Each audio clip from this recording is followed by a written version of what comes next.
बारिश हो रही थी। ऐसे में सारे जानवर इकट्ठा हुए।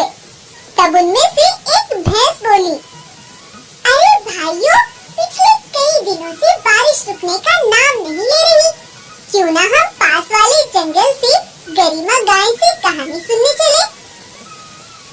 और फिर सबने तय किया और वो एक बड़ी बग्गी में बैठकर गरिमा से मिलने 100 फुट जंगल चल दिए।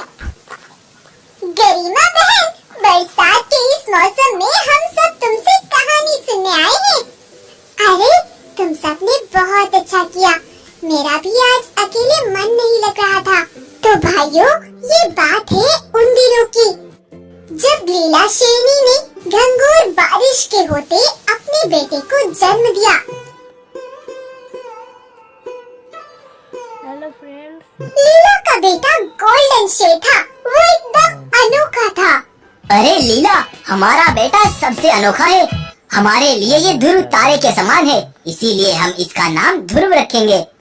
लीला और रघु धुन को देख देख खुशी से फूले नहीं समा रहे थे। तभी बारिश में भीगता भीगता एक पंडित उन तक आ पहुँचता है। लीला, रघु, मैं जान चुका हूँ तुम्हारे यहाँ एक अनोखा गोल्डन शेर पैदा हुआ है, जिसकी भविष्यवाणी मैं बहुत पहले कर चुका हूँ। आसपास के बहुत सारे राजा इस गोल्डन शेर के बारे में मुझसे यज्ञ करवा चुके हैं। वो इसे ढूंढता हुआ यहाँ तक जरूर पहुँचेगा। दरअसल 1 महीना पहले राठौर बाग के यहाँ भी एक बेटी पैदा हुई थी, जिसका दिमागी संतुलन बिल्कुल ठीक नहीं था। राठौर एक जादूगर पर बहुत विश्वास करता था।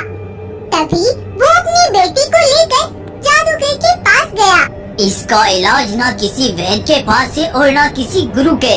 अगले महीने तुम्हारे जंगल में एक गोल्डन शेर पैदा होगा, जिसका दिमाग बहुत संतुलित होगा।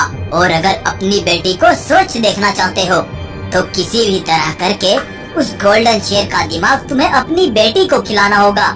तुम्हें अपने बेटे ध्रुव को सबसे छिपा कर रखना होगा, इसीलिए तुम इसे लेकर यहाँ से कहीं चले जाओ। तेज पड़ती बारिश में ही लीला और रघु गोल्डन शेर को लेकर वहाँ से निकल गए। जंगल से बाहर निकलने के लिए वो एक पुल से गुजर रहे थे। बारिश की वजह से लकड़ी का वो पुल कमजोर पड़ गया था। वो अभी थोड़ी दूरी तक ही आए थे कि टूट गया। रघु का पूरा परिवार नीचे नदी में बह गया और रघु जब होश संभाल कर खड़ा हुआ तो उसने देखा उसका बेटा लकड़ी के एक तख्ते पर लेटा बहता हुआ आगे जा रहा था। रघु उस तक पहुंचता तभी उसे लीला दिख गई। उसके सर से खून चल रहा था और वो बेहोश पड़ी थी। रघु ने लीला को उठाया और जैसे कैसे वो उसे अपने जंगल ले आया। लेकिन यहाँ पहले ही ठाकुर बाग ने अपने दरिंदे जंगल की हर द्वार पर छोड़ रखे थे। ठोकर खाकर आ गए ना वापस? बोलो, कहाँ छोड़कर आए हो अपने बेटे को? मुझे वो हर हाल में चाहिए। मेरे हाल पर रहम करो। मेरी पत्नी जख्मी है, हमें जाने दो। जब तक तुम नहीं बता देते कि कहाँ है वो गोल्डन शेर, तब तक तुम हमारी बंदिशों में रहोगे। डाल दो इनको काली घाटी के कैद खाने में। ठाकुर के दरिंदों ने उन्हें ऐसी कैद में डाल दिया जहाँ ना तो कोई पहुँच सकता था और ना ही निकल सकता था। रघु ने वहीं से कुछ पत्ते उठाकर अपनी पत्नी की जख्मों का इलाज किया। लेकिन गाय, उस गोल्डन शेर के बच्चे का क्या हुआ था?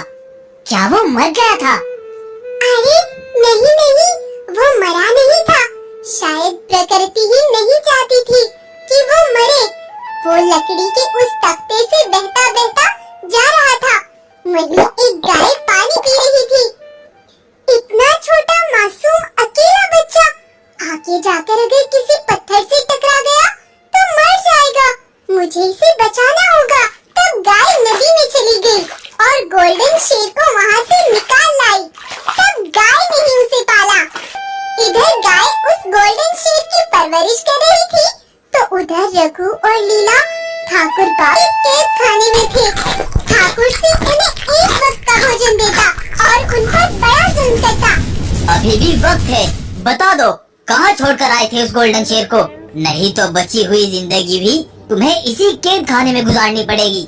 हमें नहीं पता वो कहाँ गया। पुल पार करते ही पुल टूट गया था और हमारा बच्चा हमसे जुदा हो गया था। हमें नहीं पता, हमें यहाँ से निकाल दो। हमने तुम्हारा क्या बिगाड़ा है?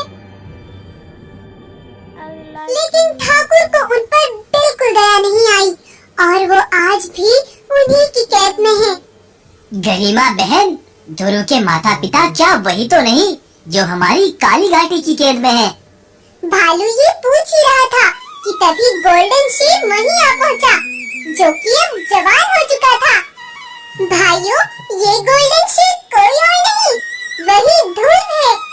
और वो गाय भी मैं ही थी जिसने ध्रुव को नदी से निकाला था। भाइयों, मैंने तुम्हें ये कहानी इसलिए सुनाई है ताकि तुम सब इस जुल्म के खिलाफ आवाज उठा सको। बेफिक्र हो जाओ गाय, अब हमारा काम है ध्रुव को उसके माता पिता से मिलवाना। और अब बारिश भी रुक चुकी थी। तब सारे जानवर मिलकर ठाकुर सिंह के पास आए। महाराज महाराज, आपकी बेटी गीता बागिन जंगल से बाहर की तरफ एक खाई में गिरने जा रही है। आप सिपाहियों को लेकर उस तक जल्दी से पहुंचो, नहीं तो वो खाई में गिरकर अपनी जान दे देगी। ठाकुर सिंह सारे सिपाहियों को लेकर तेजी से उस खाई की तरफ दौड़ा और उधर जानवरों ने लीला और रघु को कैद खाने से निकाल दिया। आपका बेटा ध्रुव जो बचपन में आपसे बिछड़ गया था, उसे एक गाय ने पाला है। सोमपुर जंगल में वो आपका इंतजार कर रहा है। जाओ, जल्दी से यहाँ से भाग जाओ, जल्दी करो। लीला और रघु यहाँ से तेजी से भाग गए। उधर जब राठौर उस खाई तक पहुँचा तो वहाँ कोई भी नहीं था। राठौर वहाँ से वापस अपनी गुफा पर आया तो गीता एक बकरी का मांस खा रही थी। तभी वहीं भैंस और घोड़ा ठाकुर के पास आए। महाराज, गीता बागिन का दिमागी संतुलन आज कुछ ज्यादा ही खराब था।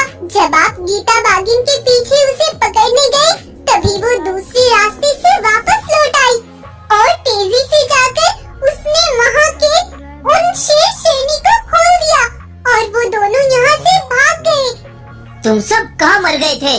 तुम्हें उसे रोकना चाहिए था। हमने गीता को रोकने की बहुत कोशिश की महाराज, लेकिन वो हमें भी मारने काटने को दौड़ रही थी। सब खत्म हो गया, सब बर्बाद हो गया। अब वो कभी ठीक नहीं हो पाएगी। इस तरह से जानवरों ने ठाकुर से अपनी भी जान बचा ली